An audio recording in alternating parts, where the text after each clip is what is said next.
Bismillahirrahmanirrahim. Assalamualaikum warahmatullahi wabarakatuh. Selamat pagi bagi teman-teman yang menyaksikan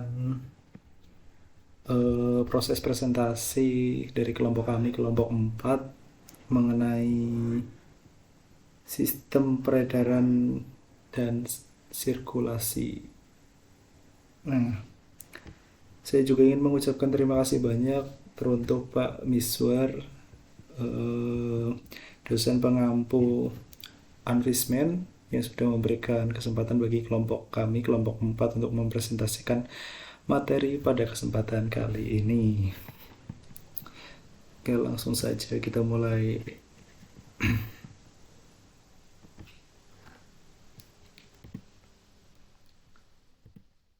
Nah, sebelum memulai presentasi pada kali ini, teman-teman harus tahu nih beberapa capaian pembelajaran yang diharapkan dapat dipahami atau dapat sebagai apa ya, ya setelah pembelajaran atau presentasi dari kelompok kami ini, teman-teman ini diharapkan mampu buat ini dari 1 sampai 6 ini menjelaskan struktur dan fungsi darah, membedakan struktur dan fungsi, ya, bisa dibaca sendiri sampai yang keenam. Oke, itu ucapan pembelajarannya.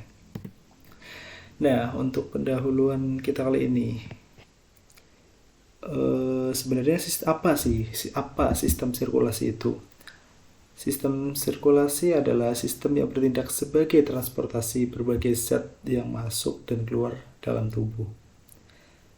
Sistem peredaran darah dan sistem organ yang tersusun atas 3 hal utama ini. Jadi sistem peredaran darah itu, sistem sirkulasi pada manusia itu berupa sistem peredaran darah dan sistem limfa kan tadi. Nah, sistem peredaran darah ini adalah sistem organ yang tersusun atas 3 hal utama, teman-teman. Jadi ada ada darah sebagai medium transportasi, ada jantung sebagai pemompa darah, juga ada pembuluh darah sebagai saluran darah. Sistem peredaran darah manusia bersifat tertutup karena ada 2, tertutup dan ganda. Tertutup karena darah selalu mengalir dalam pembuluh darah, juga ganda karena darah beredar melewati jantung 2 kali. Seperti itu ya, teman-teman. Lanjut ke next slide.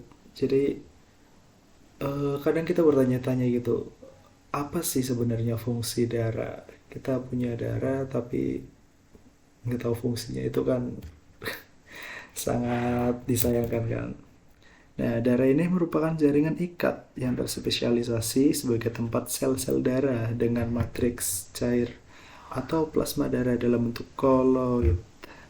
Fungsi utama darah yang pertama ada mengangkut oksigen dari paru-paru ke seluruh tubuh, ada mengangkut sari-sari makanan, ada juga mengangkut sisa-sisa metabolisme, mengedarkan hormon untuk mengatur fungsi tubuh, mengatur pH dan suhu tubuh, serta melawan penyakit.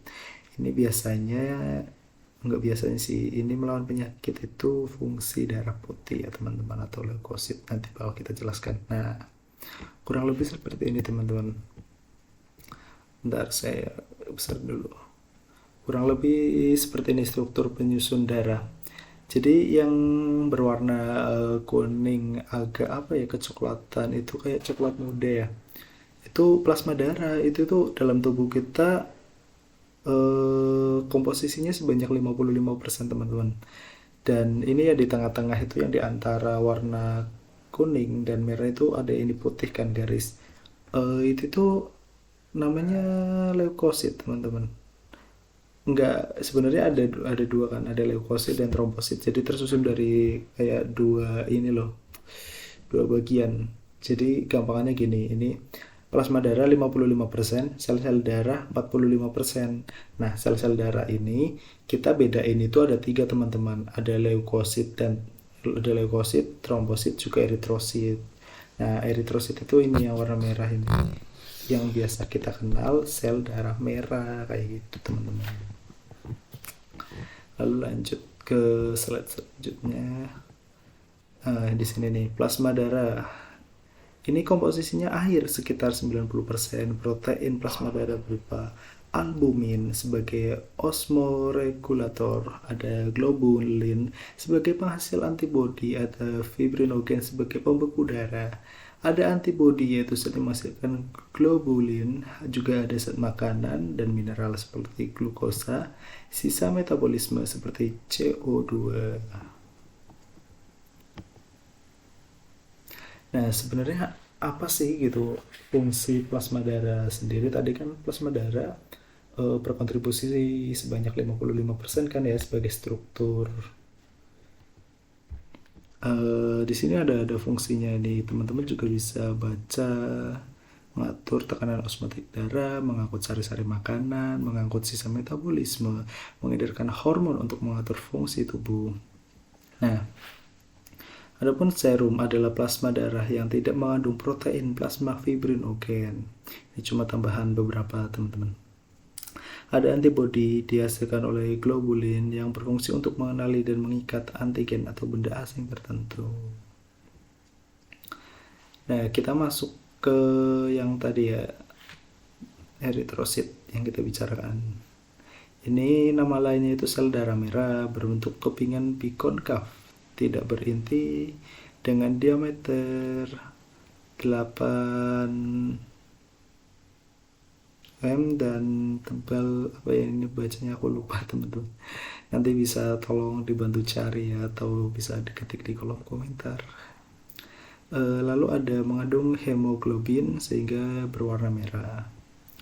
Nah, hemoglobin atau biasa disingkat HB sendiri ini adalah protein pigmen merah darah yang tersusun atas zat protein berupa globin dan zat non-protein berupa hemin yang mengandung zat besi. Nah, fungsi hemoglobin sendiri itu apa sih? Kita sering dengar kan HB hemoglobin gitu, ada kekurangan HB, kekurangan hemoglobin lah.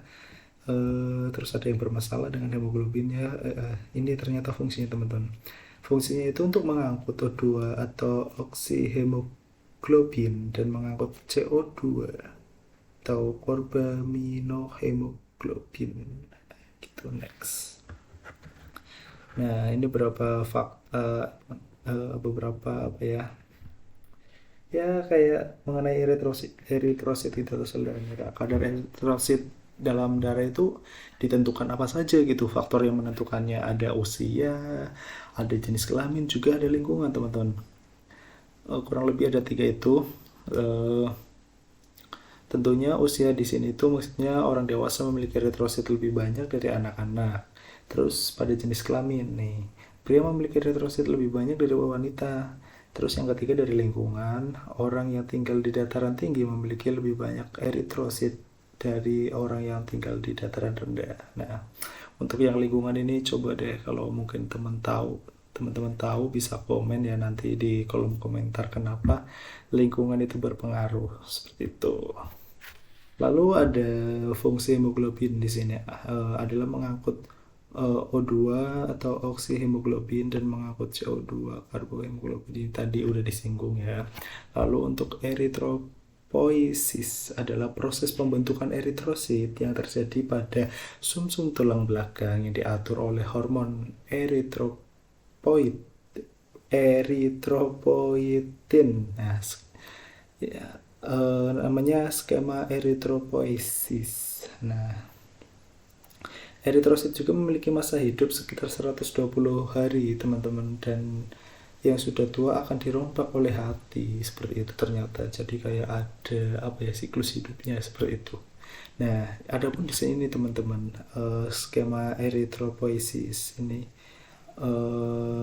jadi dari proerythroblast menjadi selanjutnya menjadi ortokromatik eritroblast, lalu menjadi eritrosit dan retrikulosit seperti itu. Kita lanjut. Oh iya, bentar ya, aku cek rekaman udah masih record belum? Ternyata masih. Oke, aman. Selanjutnya, oke, ini masuk leukosit yang tadi kita singgung di awal tadi, yang sel darah putih itu teman-teman. leukosit. Nah, leukosit itu sel darah putih yang apa sih? Ya, bentuknya itu dapat berubah-ubah dengan ukuran 10 sampai 12. Apa ini ya?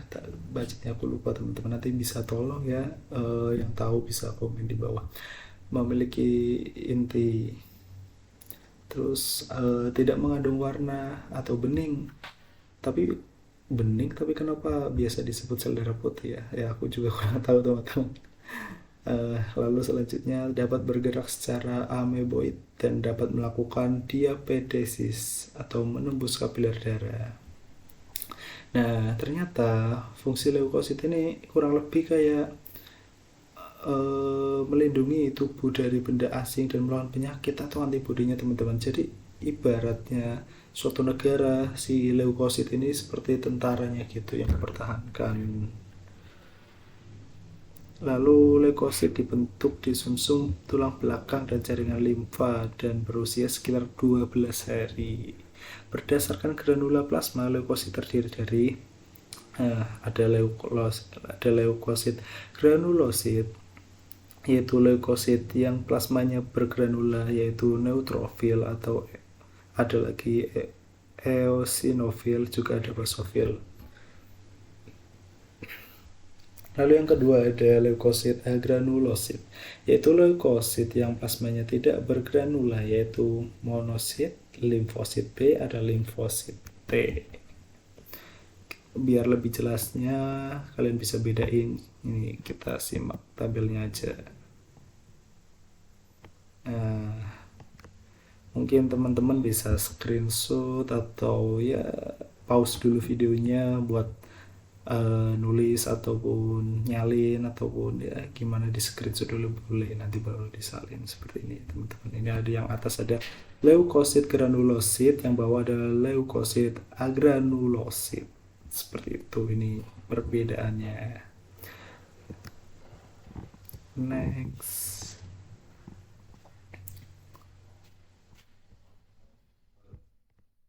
Nah, kita masuk ke trombosit. Tadi teman-teman masih ingat nggak struktur penyusun pembuluh darah? Itu kan ada yang plasma yang 55% itu yang warna kuning ya teman-teman.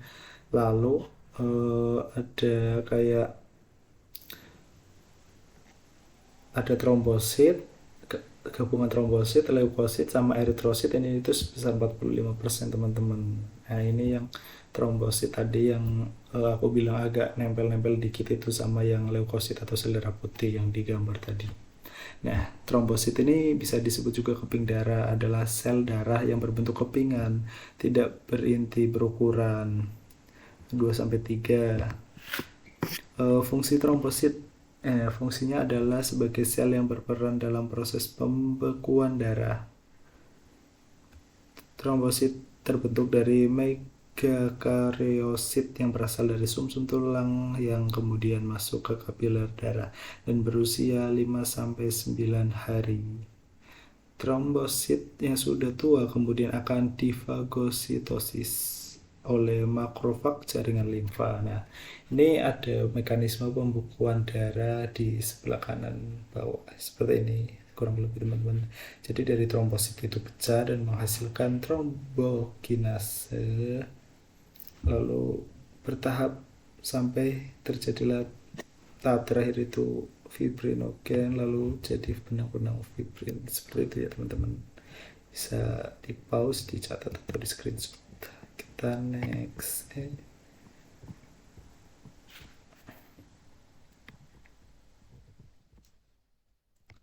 Nah, penggolongan darah, kita masuk step selanjutnya, penggolongan darah.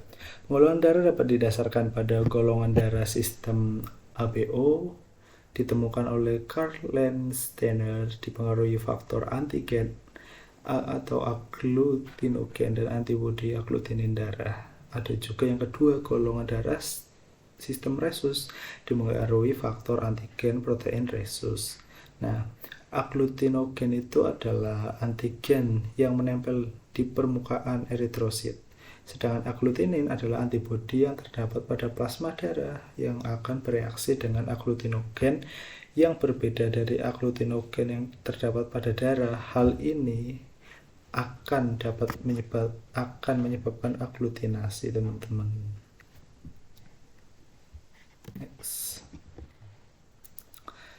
golongan darah menurut sistem ABO itu seperti ini teman-teman. Ini ada tabelnya, udah saya sediain tabel.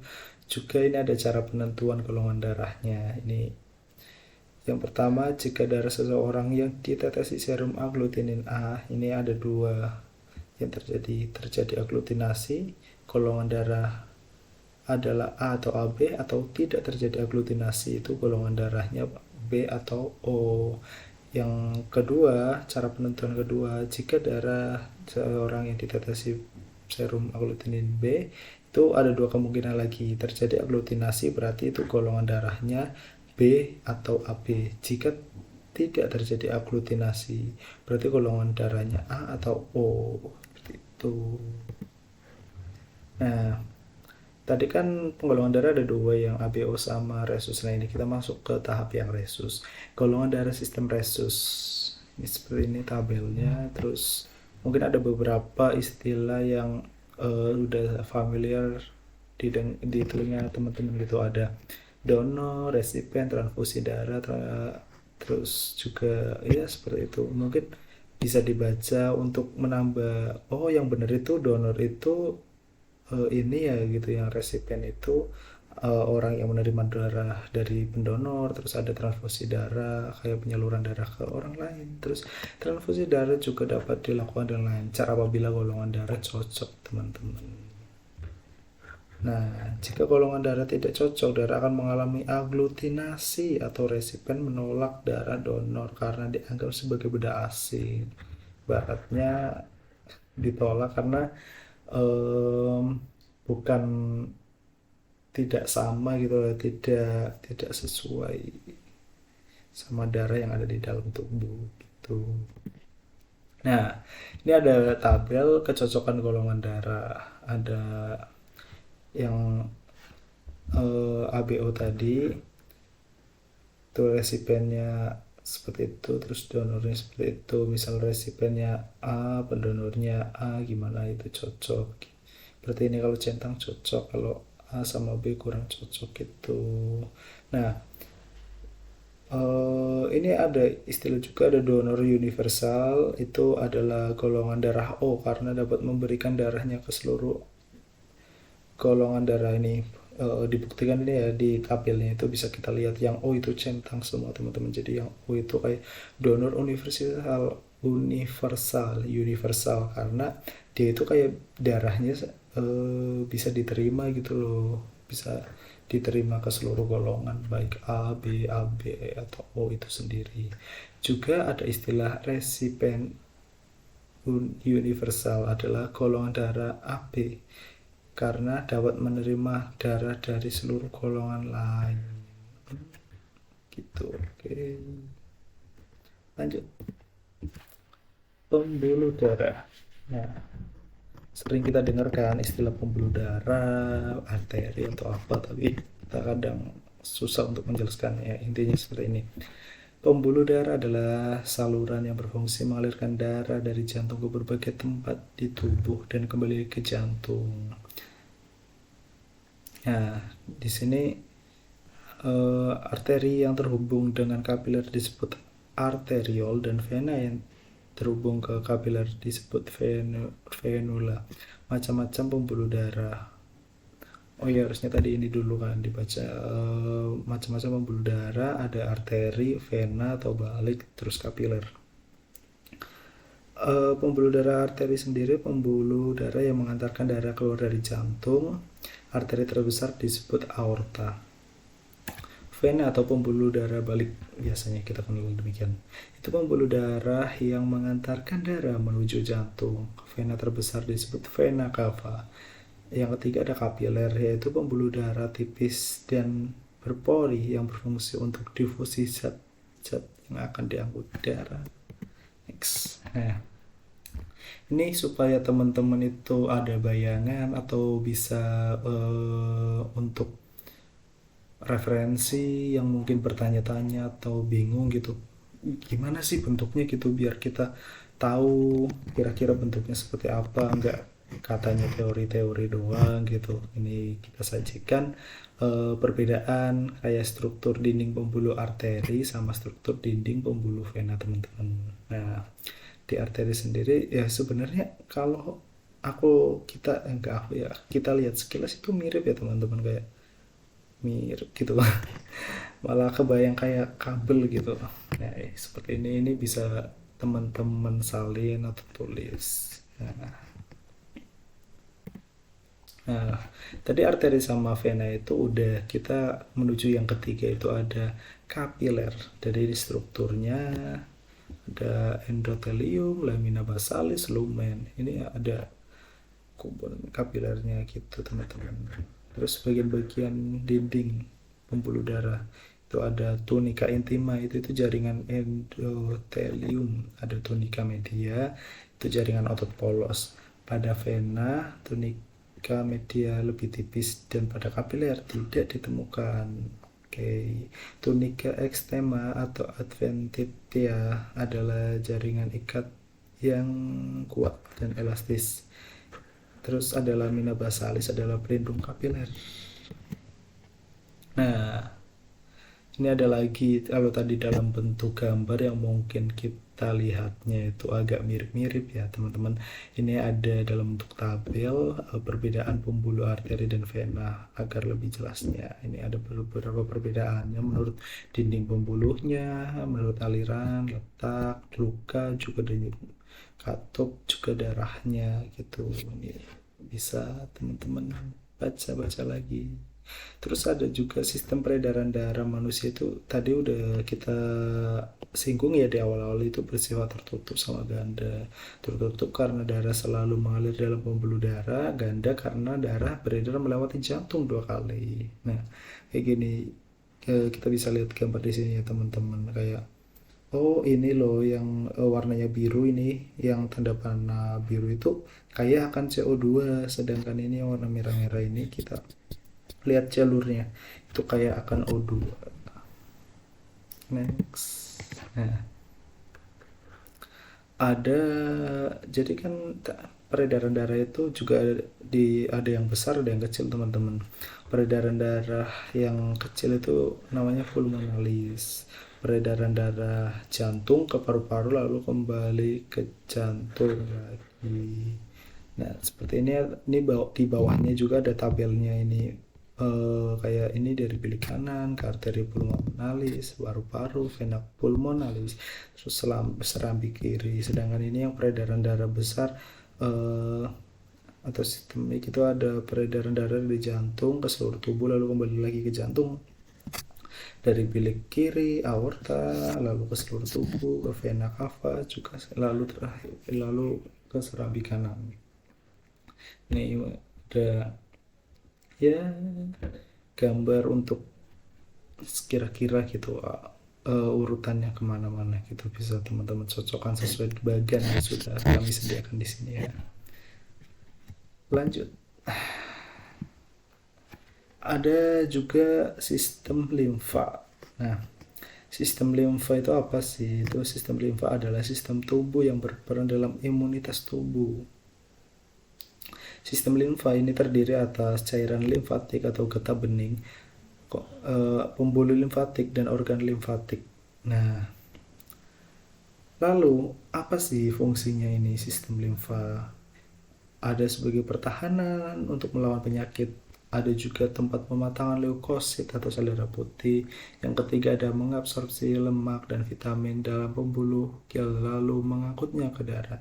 Terus yang keempat ada mengalirkan cairan interstitial ke ruang antar sel lalu mengembalikan kelebihannya ke darah. Lalu pembuluh limfatik itu adalah saluran di mana cairan limfatik mengalir. Aliran cairan limfatik dipengaruhi oleh gerak otot polos dan lurik. Tadi kita bahas cairan interstitial adalah itu apa sih? Adalah cairan dari plasma darah yang merebes keluar dari kapiler darah. yang mengisi ruang antar sel. Terus ada istilah lagi nih, pembuluh limfatik teman-teman. Dimulai dari kapiler limfatik lalu membentuk pembuluh limfatik yang lebih besar dan berkumpul pada pembuluh limfa dada. Tuh. Pembagian pembuluh limfatik itu ada pembuluh limfa kanan, juga ada pembuluh limfa kiri. Pembuluh limfa kanan itu terdiri dari kepala, leher, dada, paru-paru, jantung, dan lengan kanan. Pembuluh ini bermuara di vena subclavian dexter. Lalu ada pembuluh limfa kiri atau dada, terdiri dari kepala, leher, dada, lengan kiri, dan darah setelah rusuk. Pembuluh ini bermuara di vena subclavian sinister. Oke, kalau kanan itu subclavian dexter, kalau kiri itu subclavian sinister. Lanjut. Nah, adapun organ-organ limfatik terdiri dari yang pertama itu organ limfatik primer. Organ limfatik primer ini terdiri dari sumsum tulang belakang sama timus. Nah, sumsum tulang belakang menghasilkan limfosit. Apabila limfosit menetap di sumsum tulang belakang, maka limfosit berkembang menjadi limfosit B. Nah, timus sendiri tadi tempat pematangan limfosit dari sumsum tulang. Limfosit akan berkembang menjadi limfosit T. Yang kedua ada organ limfatik sekunder, terdiri dari nodus limfa atau gimana nih bacanya, spleen. Terus yang ketiga ada tonsil. Nah, ini untuk pengertian teman-teman bisa baca sendiri, dan kira-kira untuk mereka ini semua itu terdapat di bagian mana ini bisa lihat seperti gambar ya teman-teman. Next. Nah, yang terakhir ini ya, ada gangguan. Ini sebenarnya tambahan aja sih teman-teman. Ini jadi gangguan pada sistem sirkulasi. Dan ada gangguan. Jadi kan setiap organ atau sistem organ pasti punya penyakitnya sendiri-sendiri, punya problemnya sendiri-sendiri. Gak beda jauh kayak barang-barang elektronik, mungkin HP gitu kan, bagian layarnya mungkin punya problem sendiri. Nah, begitupun pada peredaran darah teman-teman, sirkulasi apalagi ya. Ini ada gangguan pada darah. Ini ada anemia sickle cell, terus ada thalassemia, ada hemofilia, ada leukemia. Nah, ini Pak mungkin yang paling kita sering dengar ya, leukemia. Terus ada leukopenia, ada trombositopenia, ada agranulositosis, ada erythroblastosis fetalis. Ini 9 ini itu hanya beberapa yang mungkin teman-teman gak kami sebutkan semua, itu beberapa contoh gangguan pada darah. Oke. Untuk pengertiannya teman-teman nanti bisa baca sendiri ya. Oke. Lalu ada next, ada gangguan pada pembuluh darah. Kalau tadi pada darah, ini pada pembuluh darah. Nah, dari materi ini kan kita jadi tahu kan, oh beda ternyata darah sama pembuluh darah gitu kan.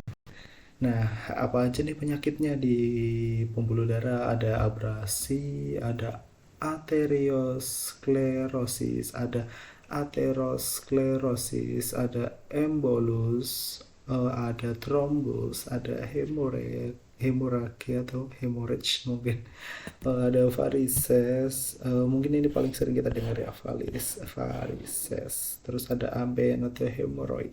Oke. Next. Nah, ada pun yang terakhir gangguan pada jantung teman-teman. Ngomongin soal sirkulasi atau pembuluh darah atau ya seperti itu, nggak lepas ya dari kerja jantung yang juga ikut berperan dalam mengalirkan darah. Nah, ada gangguan nih, ada beberapa contoh gangguan pada jantung ini. Ada gagal jantung, ada angina atau angina pectoris, terus ya ada jantung koroner, ada hipertensi, ada hipotensi, ada takikardia, ada bradikardia. Seperti itu teman-teman. Oke, mungkin ini hanya beberapa paparan gitu. Mungkin nanti teman-teman bisa tahu penyakitnya, yang lain-lain atau bisa cari sendiri, atau bisa banget buat komen gitu, buat nambahin materi kita. Oke, kita lanjut next. Ini ada referensi yang kami ambil ya teman-teman. Ya, mungkin nanti teman-teman bisa baca selengkapnya, itu ada di buku Jeroan Ayam, itu buku Wangs, itu TBK, SPM, PTN Biologi. Ya, ini ada 3 ini referensi pustaka kami. Oke. Lanjut. Nah, ini sebenarnya teman-teman, aku bikin meme gini, nggak bikin sih, aku ngambil meme gini itu, download meme gini itu karena harapan aku pas itu bisa presentasi offline kan. Tapi gimana, karena belum ada kesempatan, ya mungkin lain waktu. Dan ya, thank you for your attention. Any question, mungkin kalau teman-teman nanti ada pertanyaan, teman-teman bisa komen di kolom komentar. Oke, atau bisa WA di nomor aku ya. Lalu next. Nah, sebenarnya ya ini kemarin aku bikin meme kayak gini buat presentasi di kelas. Lalu bertanya sesat di jalan, ini di kelas bukan di jalan, jadi gak usah nanya, gak bakal kesesat. Nah, oke, silahkan untuk teman-teman bertanya di kolom komentar, atau yang mau memberi saran atau kritik, kami sangat welcome sekali ya teman-teman untuk saran dan kritik, karena kami juga manusia pastinya penuh kekurangan. Kelompok 4 pas. Lanjut. Udah selesai ini ya. Oke, udah selesai. eh Sekali lagi kami ucapkan terima kasih banyak ya teman-teman untuk waktu dan perhatian yang telah diberikan, dan terima kasih juga untuk Bapak Miswar untuk kesempatan yang diberikan kepada kelompok kami, kelompok 4, untuk mempresentasikan tugas bagian dari kami, yaitu sistem sirkulasi kardiovaskuler, tapi yang bagian luar, sirkulasi dan pembuluh darah. Nah, terima kasih teman-teman untuk waktu yang diberikan. Mohon maaf apabila kami banyak kekurangan, kami juga masih sama-sama belajar. Apabila ada baiknya bisa diambil, apabila ada buruknya mohon dibuang saja. Oke, wabillahi taufiq walhidayah. Wassalamualaikum warahmatullahi wabarakatuh.